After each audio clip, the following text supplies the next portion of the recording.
چیٹیوں کا میدان۔ ایک بار حضرت سلیمان علیہ السلام اپنے لشکر کے ساتھ کہیں جا رہے تھے۔ لشکر میں انسان، پرندے، جانور اور جنات سبھی تھے۔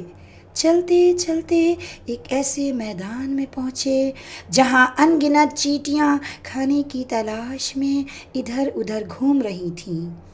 حضرت سلیمان علیہ السلام کے لشکر کو دیکھ کر چیٹیوں کی ملکہ نے کہا، اے چیٹیوں، اپنے بلوں میں گھس جاؤ، سلیمان نبی کا لشکر آ رہا ہے۔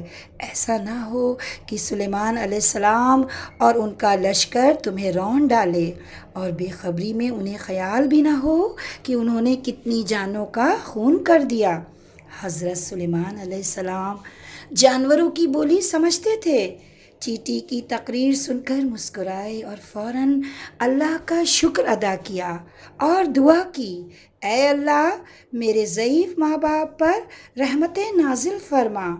اے اللہ، مجھ پر بھی اپنی رحمت نازل فرما اور مجھے نیک بندوں میں شامل فرما کہ میں تیرا شکر گزار بنوں اور ایسے کام کروں جن سے تو خوش ہو۔